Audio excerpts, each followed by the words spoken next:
Open sesame! Commander Klingon vessel. We are energizing transporter beam. Now. Warp 1, engage!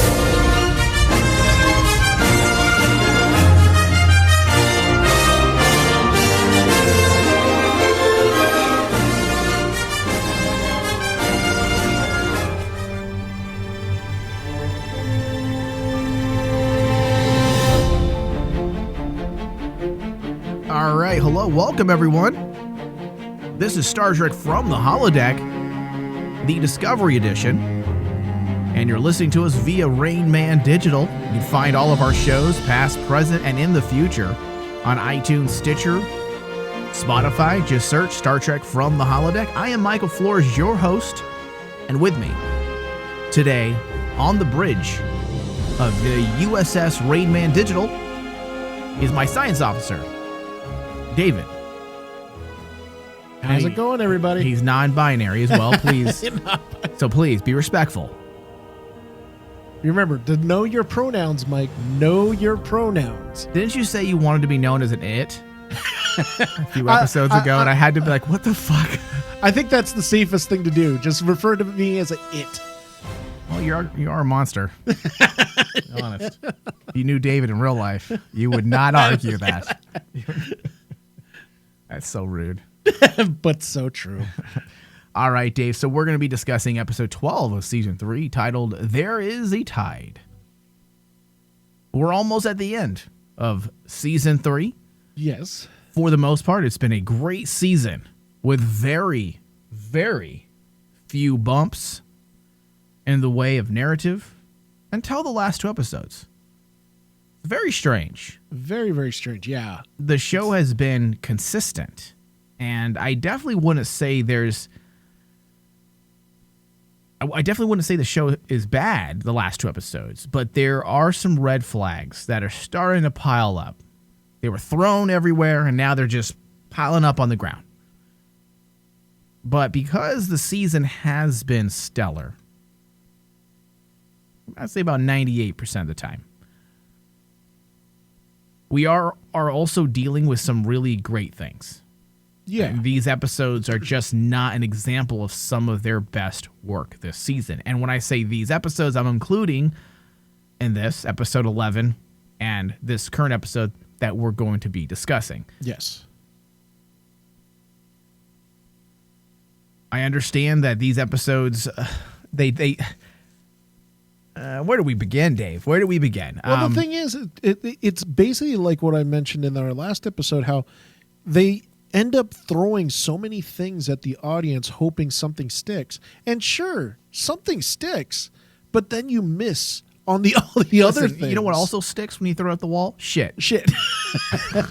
Because the thing was, I mean, like, there's elements in this episode that I did really enjoy. Oh, absolutely, without a doubt. I mean, like, maybe I set the wrong tone. People were like, "Oh, these guys are fucking trolls this episode. Fuck them." No, the episode was good, but I also wanted to. I was like, listen, there's some problems. There's some problems. There's red flags, just like what you said, because like, at the end of this episode, I'm like going, what freaking story are they trying to tell? Yeah, it's getting strange. What are they trying to tell now? Because listen, Dave, conclusions, bringing a story to an end, it isn't an easy task. No. It isn't. Setups are the easiest, typically. Yeah. But knocking that ball out the park, only the very best can accomplish that in a satisfying manner. It says a lot that basically, if you were to actually look back at not just Star Trek, but I mean, in a lot of shows the past year, a lot of shows have fell flat when it comes to trying to wrap up. Oh, it's an epidemic. It's a constant, and yeah, if there's one thing I have fully learned as someone who uses the TV shows that we cover and to actually learn more about writing, the one lesson I've pulled out from this past year, it is extremely difficult but very important to get your ending right, to get to the finish line of your story, because like you can do a fantastic setup, I mean, Discovery is a really good example of this right now. Fantastic setup. All the episodes. I mean, I went back and counted. 10 episodes out of the 13 are A+ material. Yeah. And when you stumble to the finish line, you still it's for some strange reason for writers, it's so difficult to get on the same page and get the show across the finish line. Because now, David, I do agree with you, and objectively, you bring up some good points, because objectively speaking, the episodes we've been rating them 90s, which 90s. I guess is an A, right? Yeah. Very good. And because the episodes have been very good, suddenly we're given episodes that are just average. And I feel like that's why we're screaming that the sky is falling. Because we're like, whoa, what the fuck's happening? So it's not bad episodes, but we're also dealing with episodes that are not nearly as good as the previous 10. And because of that, it's making me feel uncomfortable. And I'm starting to get nervous for the ending. Mm-hmm. Now, the highlight of this episode for me was having Admiral Vance and Osyraa pair off, and you essentially get them to talk. Same here. That was cool. Dude, just like the scene between Kovich and Georgiou and how it helped flesh out ideas, concepts, and the layouts of the century we find ourselves in as an audience, we learned a lot about the Emerald Chain, as well as the Federation. But most importantly, we learned a lot about Vance himself. There's got to be a bigger reason behind much of what we heard when it comes to accountability. Will we see the Admiral have to face some consequences? As we know, the Federation, in order to survive, had to make some compromises, which we will get into that in a moment. That's going to be a big element we're going to discuss today. Yeah. Tilly has been given the opportunity to take back the ship, which is something that should happen. I laughed so hard when Osyraa said that the Admiral may be so upset with how inept you are and beg us to keep you. I was like, yeah, I was thinking the exact same fucking thing. If I was Admiral Vance, I'd be like, can you just fucking take them, please? Jesus Christ. I've been saying this is going to happen all season. The importance of Discovery, please do not put the Discovery vessel in harm's way. It is literally the lifeline of the Federation. Let's not listen to that. Dude, I fucking love Jake Weber. His delivery is so fucking good as Zara. Dude, I'm so happy he came back. It's Zara, right? Zara, yeah. And I'm so happy he came back. Oh yeah, dude. I was giddy. His episode, I still say, could honestly be one of the best villains. He should have been the villain, man. He should have been the villain, dude. He should have been the villain. I mean, talk about building up someone from day one as this, the smooth talking, just arrogant. Jaded. Yes. Jaded. Yeah. The thing is with Zara is it's the same kind of motivation Khan. When you think about it, he's a man who's abandoned and basically says, screw the system failed me, I want revenge. And dude, CD Alpha 5. I was laughing so hard when he shows up. I'm going, oh crap, he's part of Osyra's crew. Well, all right, cool. Yeah. This is awesome. Yeah, I got happy with that. Burnham, let's see. Burnham was willing to sacrifice members of her crew. What the hell? To save the spore drive. That was my what the hell. I have it here on my notes. I have WTH. Burnham sacrifices Stamets. David, it's WTF. WTH for me. Oh, you're so unique. You're starting your own.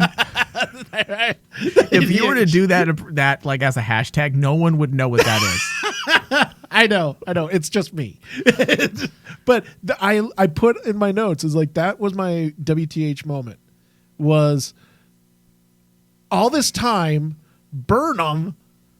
I'm going, Did you not learn anything? Well, okay, Dave. So I'd applaud her for making the hard decision if she hadn't made numerous emotionally compromised decisions all season. That's the problem. I was like, all right, that's a little hypocritical there, Burnham. Suddenly, I'm of sane of mind. Suddenly, you're claiming the moral high ground. No, this is for the good of the ship. Stamets, I'm going to eject you into space. and it's for the good of the ship. Stamets is like, listen, I should have fucking ejected your ass when you tried to save Book and put all of us at risk. Did I do that? No. But like, I know time travel has been banned, but I'm going to go back in time and eject your ass out. This moment was the one that you mentioned in the last episode about consequences. This has to have consequences. Has to. It has to. Yeah. I'm sorry, you just jettisoned 3 crew members into the... well, not 3. 3 oh, crew no, members. It was just Stamets. Yeah. It was just Stamets. Stamets counts as 3 now? But she jettisoned Stamets without even a second thought. Yeah. And I'm going, that's cold-blooded. Now, as you said, consequences, right? Consequences. So I think the way it was done, it will probably sow seeds of resentment. Whether Colbert, Saru, and Adira are rescued, it doesn't matter. There's got to be some type of resentment there moving forward. Oh, yeah. How can you not see the hypocrisy? Stamets is, I mean, look at Stamets' face. Like, we went into the future with you so you wouldn't be alone, and you're about to fucking let my loved ones die when you, at the first chance you get, go and rescue your loved ones without thinking anything. So, dude, if they don't, it has to. They have to. It would be a huge, it would be such a missed opportunity.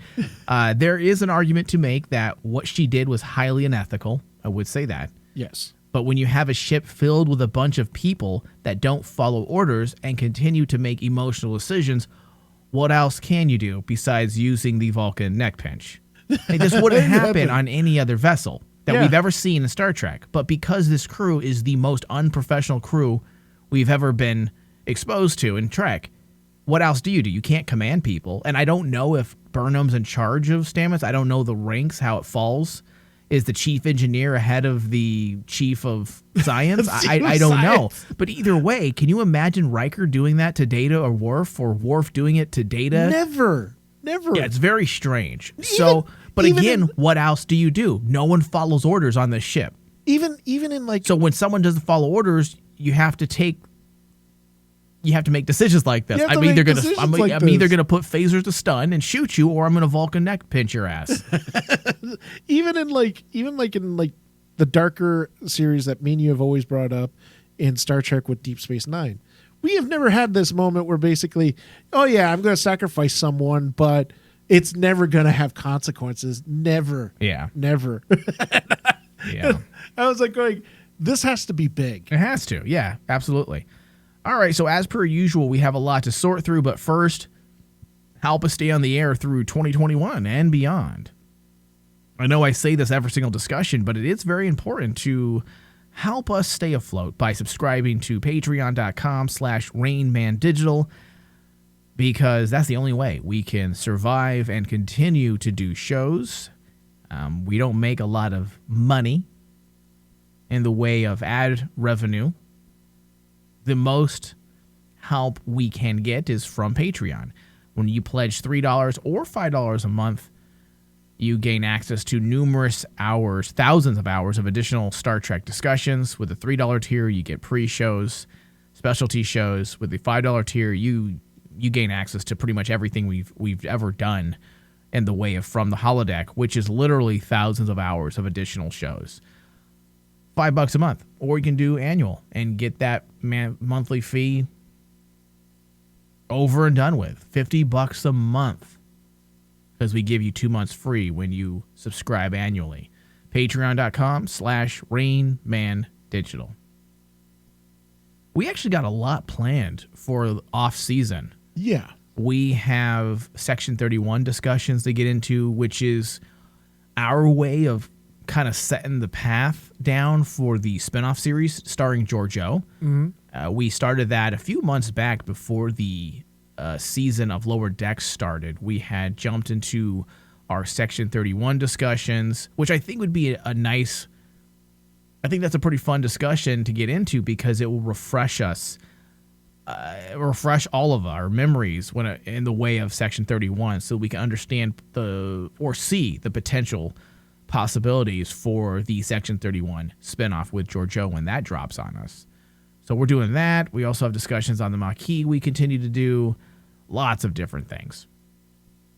All right, Dave. So the Emerald Chain wants to reform their ways, as they have already become a wealth of resources for many people in the galaxy, even having some of the greatest science institutes within the quadrant, so they claim. What are your thoughts on that with the Emerald Chain? I actually was really surprised, but not in a bad way with that element, because to me, the whole thing between Vance and Osyraa and the Emerald Chain of the Federation is so much Star Trek. Yeah. That it's the one shining beacon in this episode, because I'm so happy that the Emerald Chain is not all bad. They're not like the gigantic evil empire in the galaxy. No, they were there to help people out, and there was good things that they were doing. Yeah, that was an interesting reveal. The only knock on Emerald Chain, when you look at it, is Osyraa as a character. Is she evil? I would say she's not. I would say she is she makes very questionable decisions. But what world leader doesn't? Exactly.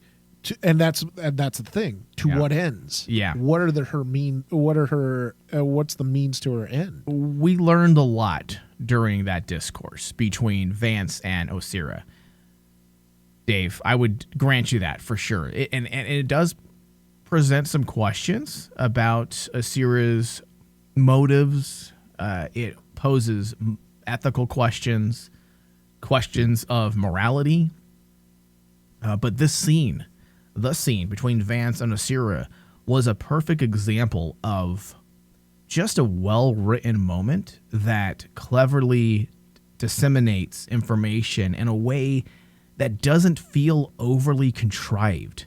A political discussion that veered a bit into the philosophical with phrases like, and I loved this, "The past is the only light in which we can see the future." That's fucking good. That's philosophical. That's philosophical. That is Star Trek.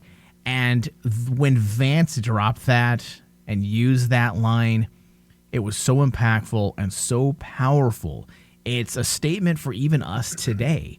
There are a lot of people that rather not look at our past, that want to forget the past. And the past is the only way we can learn.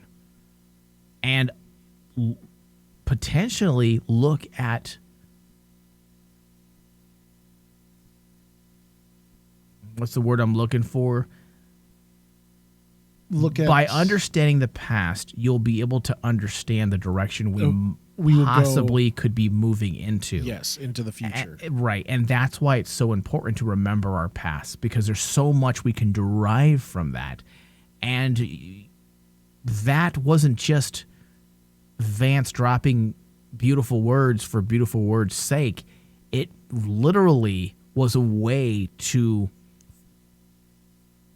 explain the very issues that the Federation is, or I should say the Federation currently finds itself in. There's so much sincerity from both sides. Yeah. And this and the subsequent scenes between Vance and Osyraa that followed is exactly how you should handle exposition.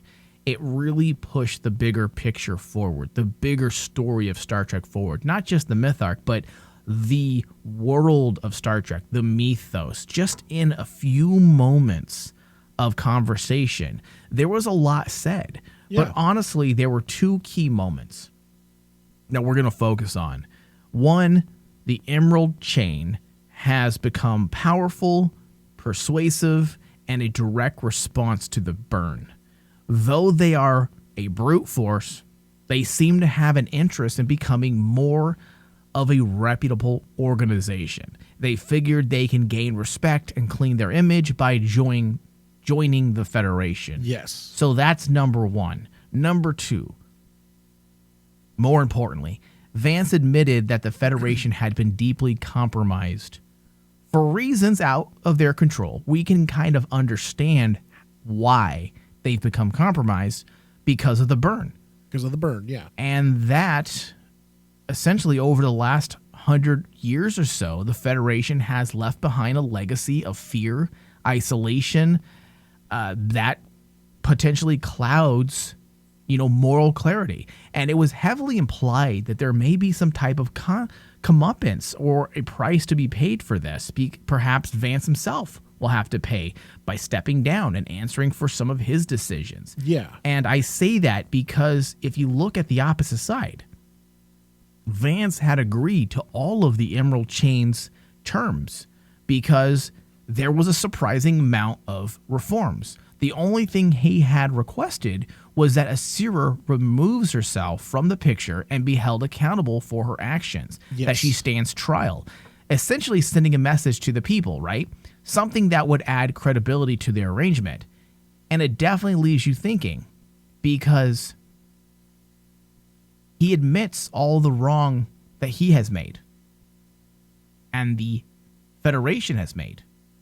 And if he's asking Osyraa to stand up and take recompense, then he is also essentially going to be doing the same thing. At least that's what I see. Because for them to move forward and to move on, both sides need to be held accountable for the decisions they've made. And dude, this whole conversation too just oozes Star Trek. Absolutely does. It's so much better when this entire scene is what we should have gotten in, say, the end of Picard, with instead of like all these flashy ships showing up and Riker basically showing up with, Photoshop copies of his own ship, and basically there's a standoff and everyone just waves and says bye. Toodaloo.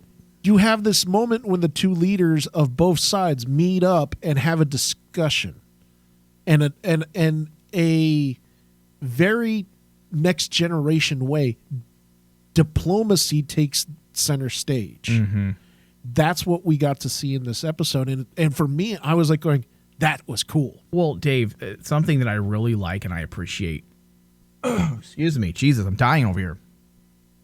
They show that we have a Federation here that's not necessarily compromised in the way that they have been infiltrated by evil forces. Exactly. And that's something or corrupt forces, and that's something that we did not want. We had said, listen, fine, have a Federation that has made questionable decisions because of certain reasons, but let's not have a Federation that has become corrupted and it's no longer really the Federation. It's just a shell of its former self, and it's simply the Federation in name, and that's it. But what we have here is a justifiable Federation. Yes, they've made compromised decisions. And the beautiful thing about Star Trek, it's always about the philosophy. And you can sit here and debate whether or not they made the right decisions. Yes. But having Vance voice it and say, I admit that we have done some poor things, that we've made poor decisions. Poor decisions. It's probably how I should say that. We have made poor decisions. By him voicing that, it actually fixes some of the issues that you may have. And I'm talking about us Star Trek babies when it comes to the Federation and what they stand for, their ideology. The fact that they are aware that they're not evil. They're aware that they had to make compromises in order to survive. Or in circumstances that are beyond their control. The burn changed everything. Yes. So to have him admit that, it feels more and more like we're getting themes of consequence. Exactly. For the last 3 episodes, or I should say 2 episodes, and hopefully moving into the finale, that ends up being a thing. That ultimately, at the end of the day, the theme is consequence. And you have to pay. You have free will. You can make the decisions that you want to make, but at the end, there's always going to be a consequence. There's always going to be a time to pay for the decision you chose, whether it be good or bad. And this is something that I feel that when I was seeing this, I wrote in my notes that this harkens to a philosophical debate that me and you have always brought up in the past when it comes to the state of the Federation in Star Trek, how it's a crumbling empire. It made decisions. It was wounded. It's a wounded animal, and it's been attacked on all fronts, and it's been weakened, and they've had to make decisions in order to survive. And the culmination of that is Vance basically saying, now we understand we made those decisions. We are willing to live with the consequences. Mm-hmm. But are you? And it was so awesome that he turns it on Osyraa, and basically the question is Osyraa willing to live with those consequences and own up? Because that was the entire point. He openly admitted what he has done and what the Federation has done. Yeah. Now, Osyraa, are you? Dude, it's good. I feel like it was. I mean, it's. And thankfully, this episode was directed by Jonathan Frakes, by the way. Yes. Which, dude, fucking shit, dude. He's such a good director. He is. And to get what he got out of those two actors was fantastic. And let's. In a lot of ways, this moment is so relatable, especially in today's world right now. Absolutely. With everything that's going on. Life isn't black and white. It's gray. It's gray. Whether we want it to be or not, it's gray. Yeah, you're right. And the question is, are we willing to live with the consequences of the decisions we all choose? Yeah. Now, in the way of accepting or acceptance, we're asked to swallow a lot. We are quickly able to accept what Osyraa is saying as truth because of the lie detector hologram Eli. Yes. That thankfully was introduced earlier in the season, because if they had fucking introduced that motherfucker in this episode, I would have been fucking screaming. But that's how you do it. They're called narrative plants, people of Earth. Yes. Narrative plants. When you plan to use something, you introduce it far sooner than when you actually plan to use it, so that when you do use it, you're like, the audience will be like, oh shit, okay, now this makes sense. But when you introduce something like a device that cloaks your life signs and then 5 seconds later you use it, that is awful. That is awful. That's bad writing, people. So we can safely assume, getting back on topic here, we can safely assume that Osyraa was sincere. But this does leave... Unfortunately, this does leave me questioning the entire plot. If she was serious about peace and was willing to adhere to reforms and abide by the Prime Directive, why did she hijack Discovery and not just simply set up a meeting with the Federation? I'm willing to actually put out there. I'm willing to put out there that if you look at Osyraa's characteristics, how she's been portrayed, I don't think she would, as a character, make a decision like that. Okay. To just simply. So is she the type of person that if she wants to date a man, she's gonna punch him in the face? No, and be like, I'm gonna punch you. You want to go out? I was trying to get your attention. She's the type of person to go to that man and grab him by his shirt, rip off his clothes, and throw him in the bedroom. Oh, okay. Well, that would work for me. That's her. That's the type of person that she is. She's a very aggressive and okay. And David, she's aggressive. You're right. And no, Dave, it doesn't. I'm sorry, David. It doesn't work, Dave. It doesn't work. I know you're trying to be fair, but I'm trying to be fair. David, if she was willing, okay, let's say she had problems with everything and she just wanted a deal and she wasn't really willing to change anything about their way of life, then I'd be like, okay, hijack a ship. But she was literally willing to compromise on nearly everything, officially become a member of the Federation and abide by the Prime Directives. If that was really her goal, then why hijack Discovery? There's literally no point. Why was she just attacking Kaminar? David, why? As I said, maybe it's because this is the type of person that she is. Okay. All right. Sure.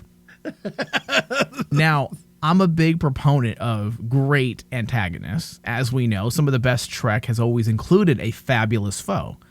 Whether they be a true villain like, say, Khan, or perhaps simply an adversary like Dukat in DS9, someone that is used to pose ethical and moral questions. Yeah. In many ways, DS9's Gul Dukat is the answer to Sisko's compromisations, to the very many compromises he made. In this episode, we find out that Osyraa is far more than simply a tyrant. She is an accomplished leader. You may not agree with her political, military tactics, but she does appear to care. But she, too, represents the Federation's compromise. In many ways, she rose from the ashes because the Federation shrunk into isolation out of fear. Yeah. She was a direct answer to the compromises of the Federation. I love that. I love when writers do that with shows because for every reaction, there's a chain reaction. And again, going back to Deep Space Nine's Gul Dukat. Yes.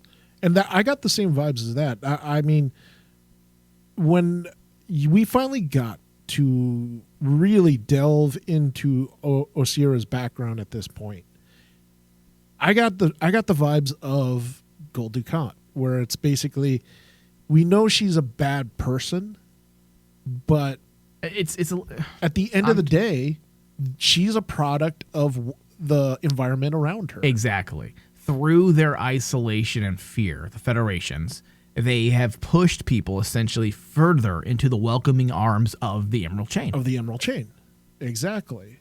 Yeah, and they brought this element to the forefront with the introduction of Aurelio, a person born with a genetic defect and might have died if it were not for Osyraa. I like this aspect a lot because, again, staying within the context of foes and villains of Star Trek, it makes a one-dimensional character far more interesting. And we learn that Osyraa is much more than just simply brute force. She's complicated. She does, in fact, care. And many of the things that we saw in this episode help strengthen her resolve in that meeting with Vance. But we also see that there's moments where she's not willing to bend, and she's willing to make some of those decisions that even the Federation won't make. But how much better would this have worked with Aurelio if this element had been introduced early on? Yes. Why do you bring a character like Aurelio? Why do you bring this type of character in with just simply 2 episodes left? The only reason why I think that you would bring him in is because earlier on, you portrayed Osyraa as this ruthless, she will feed her own crew, her own quote-unquote family to a worm. Right. And without a care in the world, just feed him and watch him die. Yeah, Dave, that's fine, and I agree with that, but you can create that fear and that type of intensity for a villain while also working to make them more multidimensional. Again, Gul Dukat, there wasn't ever a moment in Deep Space Nine that I didn't feel like if your back was turned, he would shoot you or stab you in the back. But at the same time, they're doing both. They're working towards making him more dynamic, helping you understand why he is the way he is. Like when they introduced his, I think it was his daughter in Deep Space Nine, and you suddenly see Gul Dukat as more than just this ruthless person. You get to see him as a father figure. But yes, absolutely. And as the years go by on that show, he just gets better and better. But even in the first season, you didn't completely understand him because it was years to get us from A to B. But even in the first season, though, he was a fully realized adversary. Yes. He was complicated. He wasn't one-dimensional. You understood him. You understood his thought process. I feel like with this, it's simply there because, all right, we need to make her not so one-dimensional, so let's go ahead and introduce Aurelio now. It feels a bit weak, a little ill-conceived. If they had this planned from the start, we should have had scenes that included this. And I don't know why you couldn't have introduced this sooner, other than the fact that the writer of this episode was like, what if we make her not so evil? Good idea. Good idea. It should have been embedded in the very first few episodes when Osyraa was introduced. It wouldn't have taken away from the threat level. It would have made her less predictable. And if you have a character who you see doing all these good things, but then she's also making very harsh, brute decisions, suddenly you're actually more afraid of her. I just feel if you were to introduce her sooner, the audience would feel conflicted when she turns a phaser on Rin and kills him. Yeah.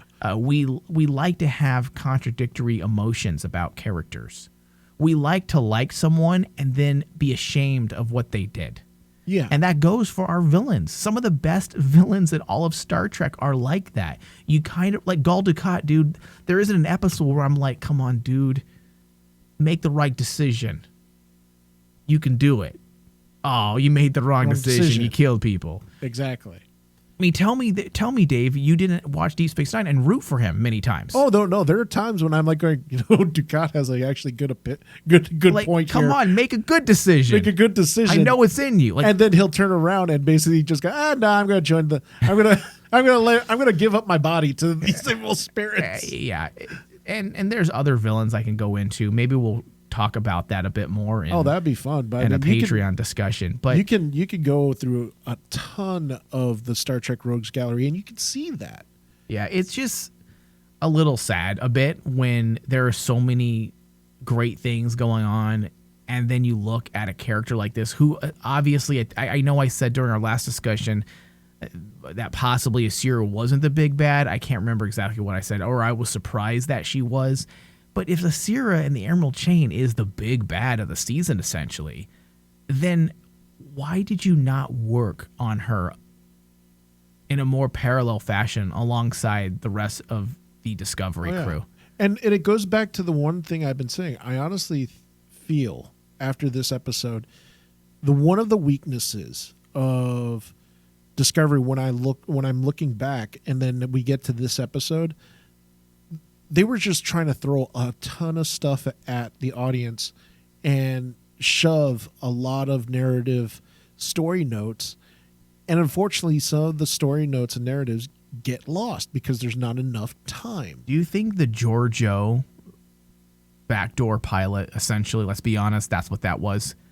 Looking back, yeah. Do you think that took away valuable time that we needed for the actual story that was relevant to the season? When you look at it now, and if the Emerald Chain and Osyraa was supposed to be the quote unquote big bad or the parallel for the Discovery crew, yeah, in the Giorgio episodes, she's never brought up. Yeah, she has nothing. And can you imagine it? It'd be so easy for them to actually intertwine Giorgio's story with the story of Osyraa. Oh, Jesus. That would have been good, actually. That would have been really good because you have the parallels of this one we all agree, Giorgio was not a nice person.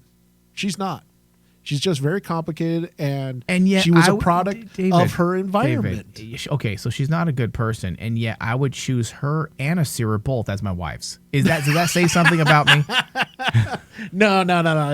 It's okay. It's okay because you're not the only one. Because, dude, I really wish after this they would have introduced Osyraa sooner. Yeah. In the season, and actually, play with her storyline so that she has more screen time, so we can actually have this build up. Because think about it, if you look at Osyraa, how they've portrayed her within these two episodes, or the last two episodes, her storyline should go parallel with Burnham. Yeah, and if you started episode 1 with the story of Osyraa going on the parallel of Burnham, it would have actually worked perfectly. And then then we wouldn't have, honestly, this feeling that it's the Burnham show. No, there's a reason why we put Burnham front and center, is because we want to show the parallel.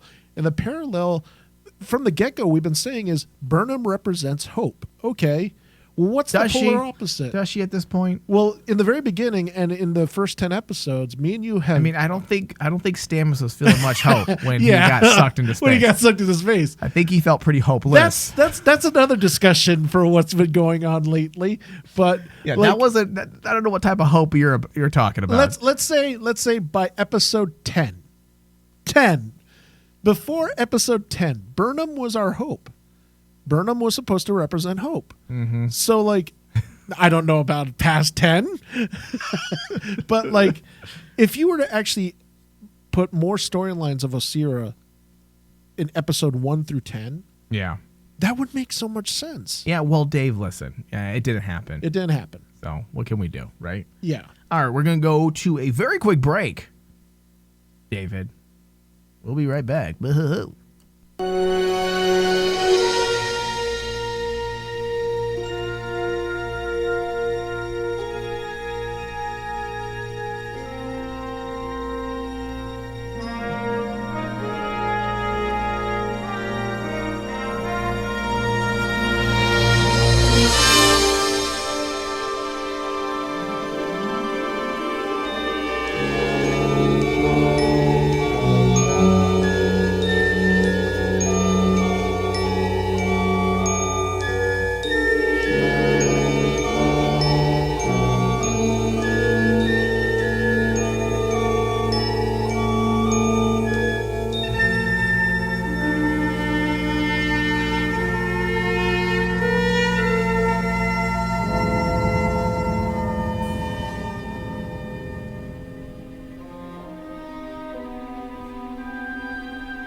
Everyone to Star Trek from the Holodeck.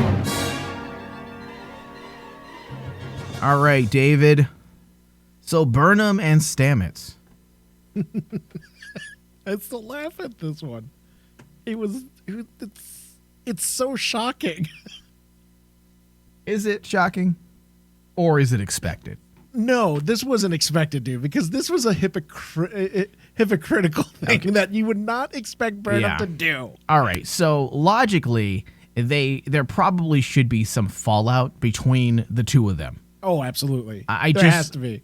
I just hope we can find a way to move past it fairly quick next season. I don't think they're going to have a chance to deal with it this season at this point.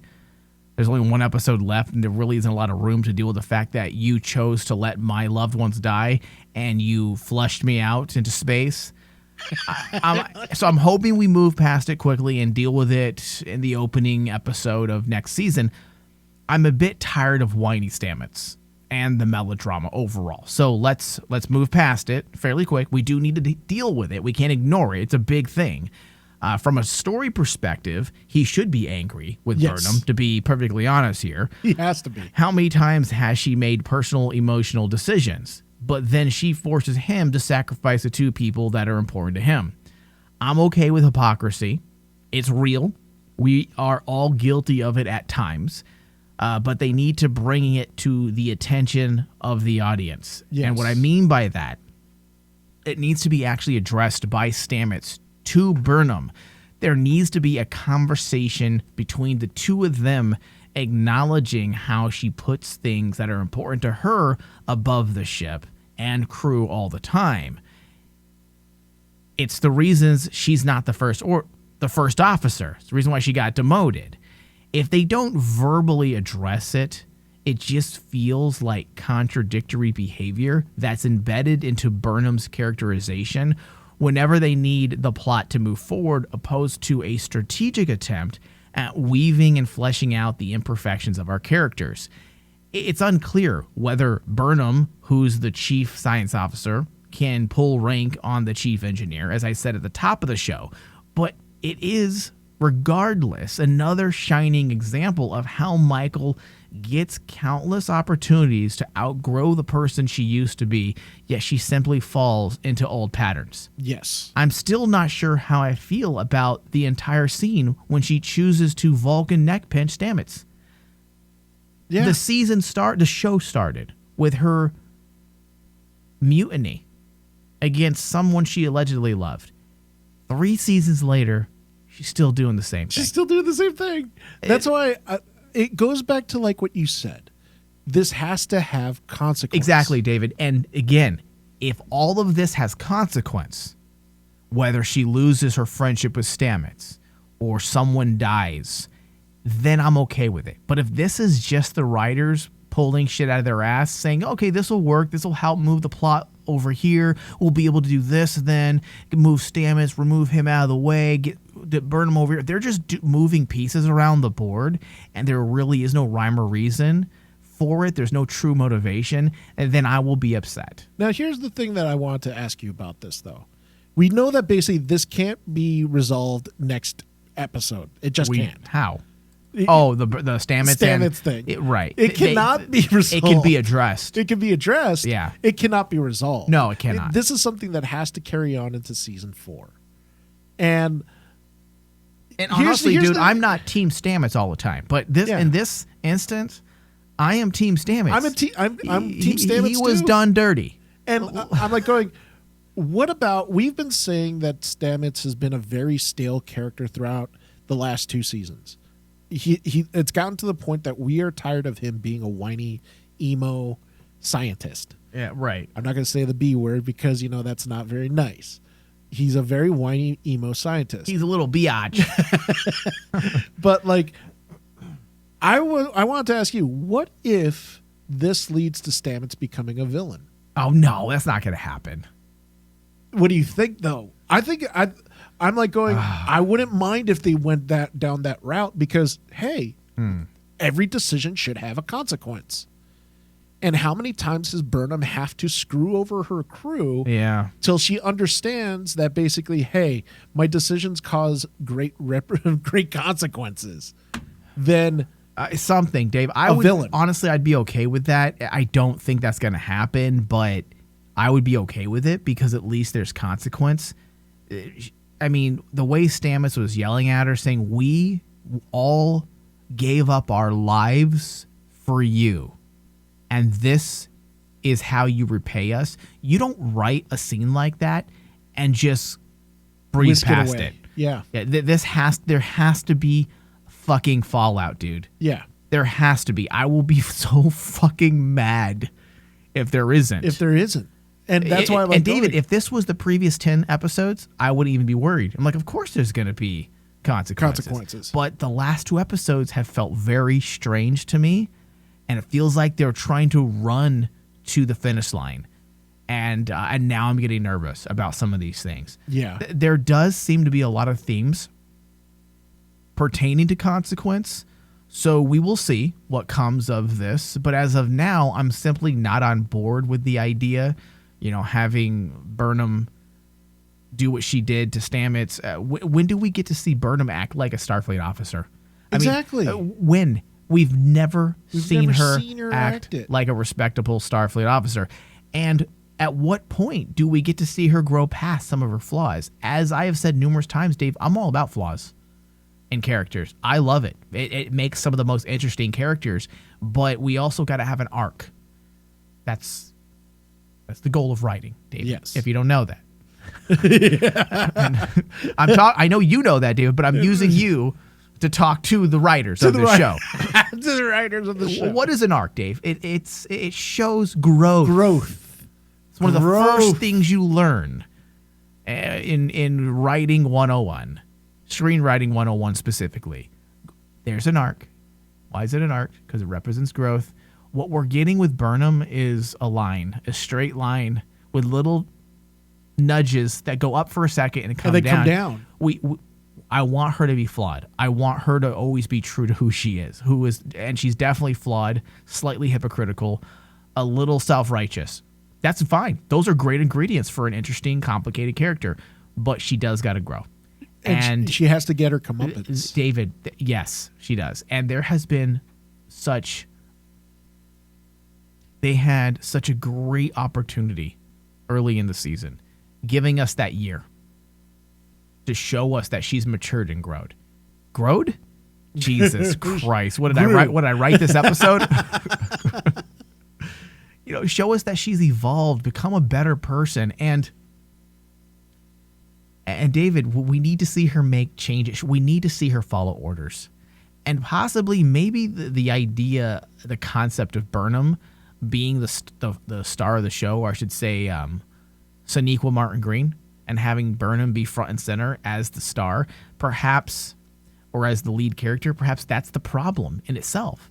The fact that you have a subordinate on board a ship that requires her to follow rules. Orders. What if she always followed rules? Would there be something interesting to do in this show when she is the lead, when she's constantly being told what to do?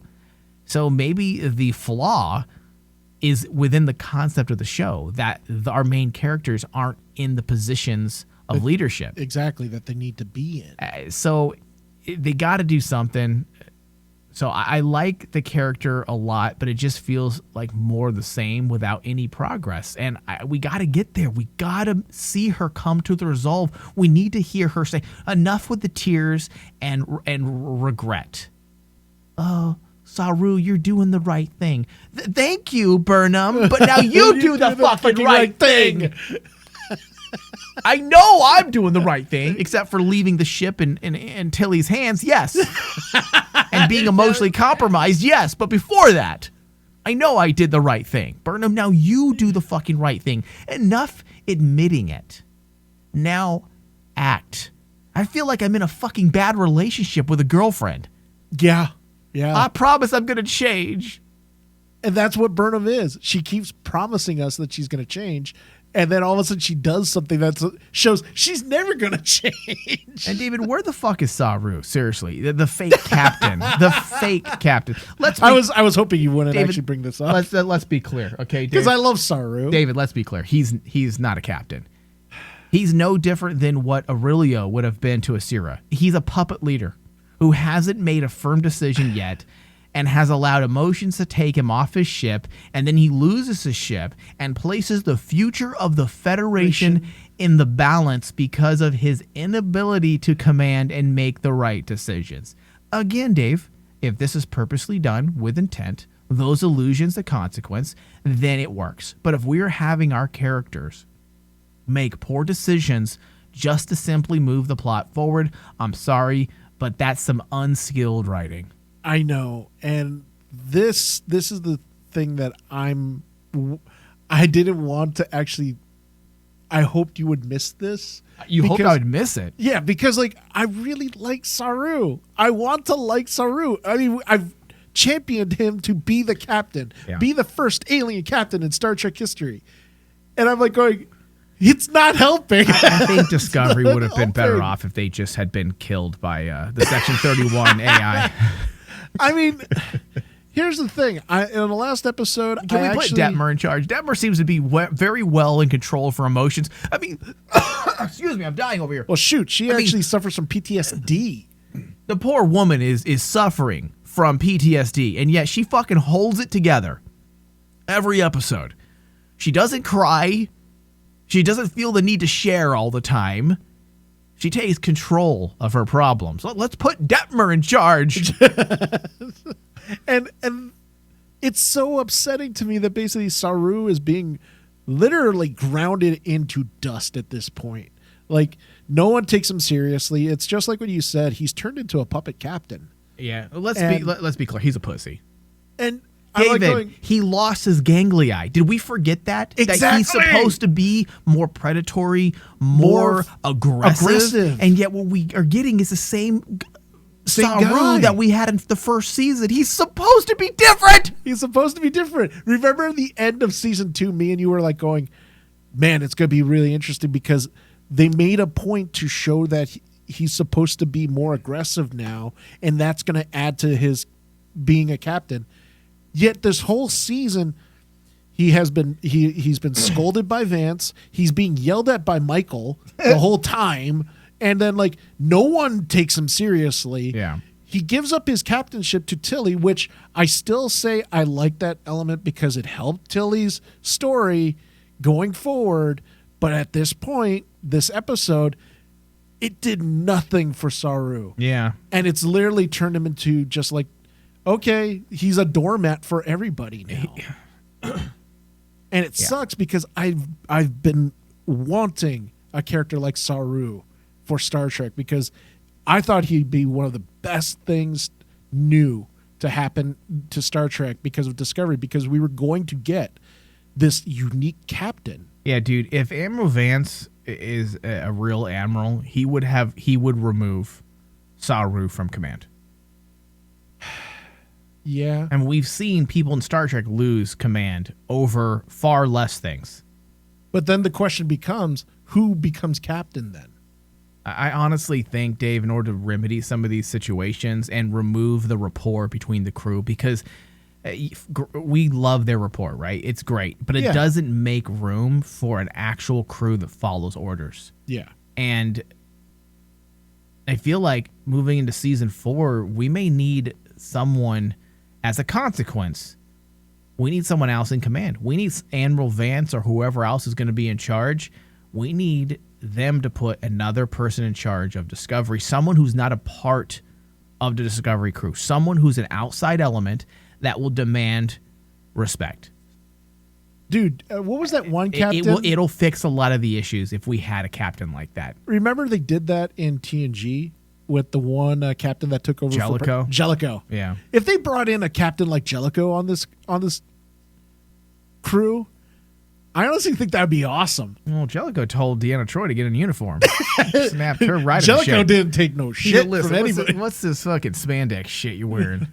Okay, what, are you going to the gym? No, you're Get not. into uniform, Go get goddammit. into uniform. Like, Go get what into the uniform. fuck is this shit? Can you picture if Jellicoe was actually here? Dude, Jellicoe would be pulling his hair out if he was the captain of Discovery. Jellicoe would be looking at Stamets and go, God damn it, stop crying. Are you fucking crying again? Let's get some goddamn testosterone in this shit. Here's a tissue box, goddammit, that's your 100th one. Does everybody, when they come on board Discovery, get injected with estrogen? No, Jellicoe just gets up. Are you all pussies? Oh, are you all come pussies? on, listen. I'm from a long line of strong women in my family. Like, that's the men in my family are weak. But I'll be very open. I'm so glad I took after the women in my family. And I've been around strong women my entire life. My mother, my grandmother, my stepmother, my sisters. They're all extremely capable people. Yeah. They don't fucking do this shit. Exactly. Enough with the goddamn crying. It's okay to cry once in a while. Fuck. But, dude, I honestly think that actually that goes into one of my things that I think I'm going to add to in our last discussion for like what we hope for in season 4. I think you're right. I think we do need a brand new captain, someone who will kick this crew into gear. It'll change the dynamic a bit, but also will keep all the familiar faces, but it will help things. if Saru was just to change overnight to a better captain, it wouldn't even feel right at this point. I honestly think he should be demoted back to first captain. Unless he or first learns. officer. Unless he learns from his mistakes. Now, if he learns from his mistakes, let's say one of our crew members die, which I think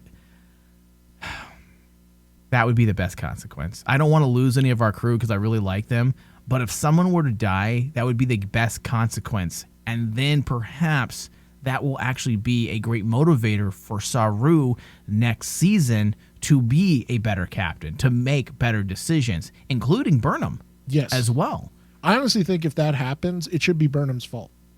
Yeah, it should be Burnham's fault. And then ultimately, where does all fault lay? It always will lay at the captain's feet. So yes, Burnham is perhaps the reason behind it, but at the end of the day, who left his crew?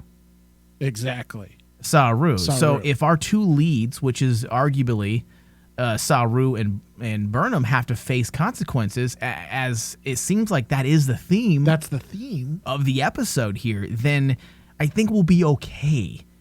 I know we sound like we're being negative, but I feel like we're just trying to sort through everything. There are some red flags, but if there's consequences to all these actions, then at the end of the day, come the season finale, we're going to be okay. We're going to be fine. All right, Dave. So the red sphere data has taken action to help the crew of Discovery. Now, I had assumed that would happen at one point.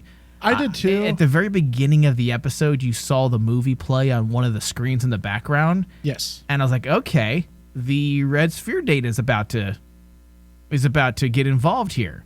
The data has hidden itself inside the .23 droids. Is that what they're called? Yes. But there's a problem with this, Dave. If memory serves me correct, wasn't the data so huge the ship could barely contain it? Mike, semantics. David, I'm not being nitpicky here because this happened last season. I know. And it was literally an entire plot. It was an entire episode. It was an entire episode, Dave. Yes. Maybe it's evolved. It's learned how to zip drive itself. to restrain itself. Restrain itself with the technology. So I was a little frustrated, but Dave, that was the first thing I thought of. I'm like, wait a second. I'm like, how? There's so much data, it couldn't be held. Yeah. And now you can put yourself into fucking droids. And here's the thing. David, it comes right back down to these are just poor decisions. Poor decisions. And there's no amount of, it'll turn out okay. In the end, things like this can't be fixed. Yeah, because it shows that they're not paying attention to their own stories. Yeah, and that just, now if you're on season 10 and something was set up in season 1, then I would be a little bit more forgiving. A little bit more lenient. But this was last season stuff, guys.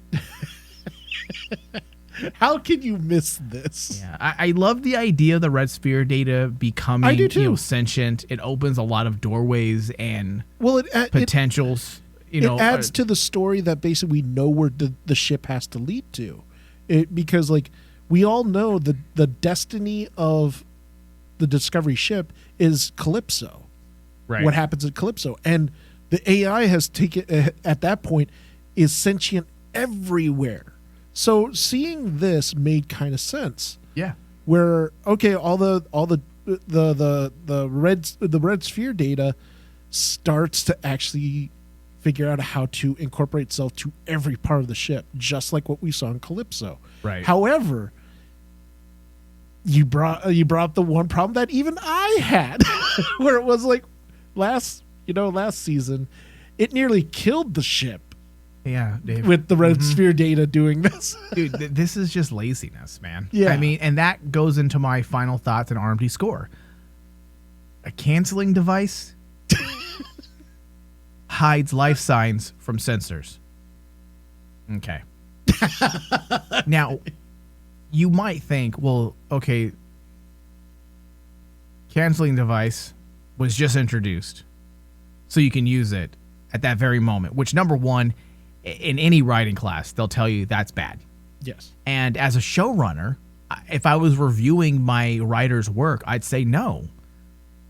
Sorry. Did we introduce this earlier in the season? Even 2 episodes ago? No? Then guess what? Get a little more creative. Get a little creative. Find another way to do it. I wouldn't allow it. It's bad. And this isn't a problem exclusive to Discovery. This is a current plague in a lot of TV.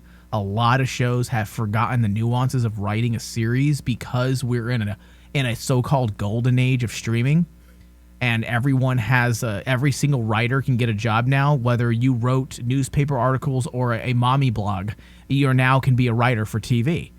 And because of that, they don't understand actual writing, the writing nuances of television. So you don't have people that are paying attention to the finer details. And you have people introducing things in episodes and there's no narrative plant. You're not planting it earlier on so that when it does show up, you're like, oh shit, I remember that. Instead, they say, how do we solve this problem? Well, let's just solve it instantly right now by introducing some random device. And what makes it even worse is, so it's a canceling device that hides life signs.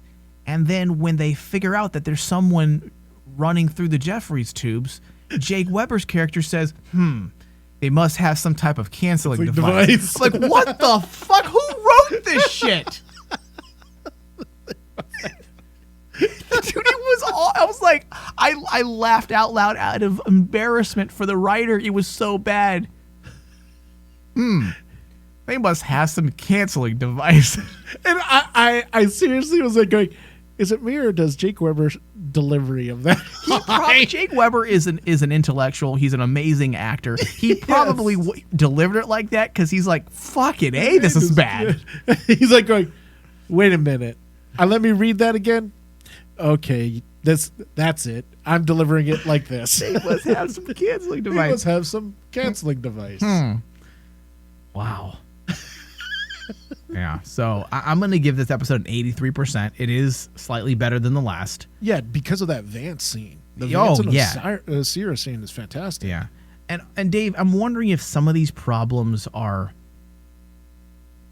because of the serialized writing. In years past, we had hybrid serialized Trek that started with, there are parts of TNG that were serialized, but not very much. I wouldn't really even call it hybrid. Deep Space Nine definitely was hybrid. Voyager, a lot more serialized. Enterprise, last couple seasons, hybrid, right? Serialized.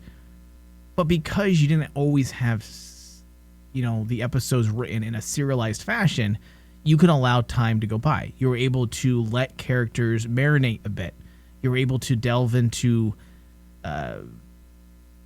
certain issues, allow certain issues to fester a bit, and go back to them.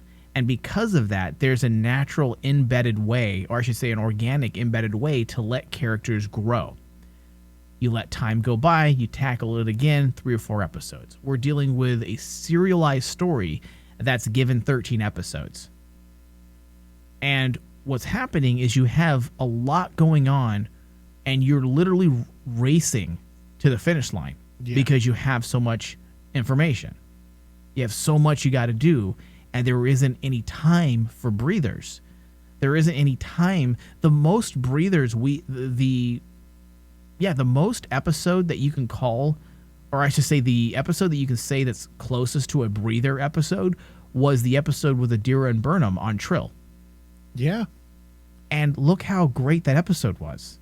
We need more episodes like that. Yeah. If you're not going to go the distance and really flesh out this grand story, and you're going to have something, let's be honest, relatively ho-hum. The burn is Sukal, whatever his name. What the fuck is his name? SoCal? Whatever his name is. And then you have Osyraa, who, again, not that epic. Then why not make this story more nuanced and more grounded? And slow down and focus on key moments, key characters. I hope they learn from their mistakes, because there's definitely some things falling off the wagon towards the end. So 83%. David, how about you? I gave this episode a 80%. It's not the worst of the season. That still is regulated to the last episode. I enjoyed this episode more than more than the last episode, simply because of the Vance and Osyraa stuff. The Federation and the Emerald Chain stuff had me so engaged because you finally gave us more substance to the universe in the future. You gave us this brand new faction, the Emerald Chain, that started off as kind of like this ho-hum. They're basically, it looked like it was just a typical evil, criminal syndicate faction, right? But in this episode, you literally made them more than just a underground criminal faction. You gave them purpose. You put them in parallel with the Federation, and bringing up the theme of consequence, which is something I think should have been handled more throughout the season. If you were going to go this route with this story should have been kind of fleshed out a bit more throughout the season, about consequences, about like the choices of the Federation, the choices of the Emerald Chain. All that stuff should have been interwoven throughout the season, and all of a sudden, instead, it seems like it was condensed and shoved into this one episode. And it's kind of like that whole thing that I've been mentioning in the last two episodes. They just seem to be throwing darts at the wall and hoping to hit a bullseye. And with this particular one, they did. They nearly hit the bullseye with the whole interplay between Vance and Osyraa. However, everything else was kind of like a downer. I was really upset that Saru wasn't even in this episode. However, he's supposed to be... David, how... That's why I say he's a fake captain. How do you not have the captain? How do you not have in the penultimate episode? What? When he's at center stage at the cause of the burn. And if the burn was your main story arc, you mean to tell me that basically you have one episode that suddenly you thrust us into the whole thing about the Emerald Chain and the Federation, and the burn isn't even talked about that much, and you don't deal with like where our captain is? That blew my mind. And then you have the incident with Stamets and Burnham, and I'm like going, this whole season, you have got me to like Burnham. The entire writing crew in season 3 should be applauded, how they have reformed this character that a lot of the Star Trek faithful have rallied against. But Right. this past season, in 10 episodes before this, she's been like the highlight of the season. And suddenly she does her exact same thing she does. And you alluded that basically, is this worse than what she did to Georgiou? I think this is worse because What? Because here's the thing: with Georgiou, she was young. She made a choice when she was still, you could kind of say, new to the game. Now she's had time and experience to do that, to make actual leadership type decisions, and she makes the same goddamn decision that she did in the beginning of season 1. That's unacceptable to me when you look at writing a character story arc. A character story arc should never backpedal and go back to stage 1. No, you constantly, just like what you said in throughout the episode, we move forward with our story, with our character arcs. We move forward. You never go backwards. And in one moment, they took Burnham backwards. And I'm like going, okay, that brings down the episode a bit.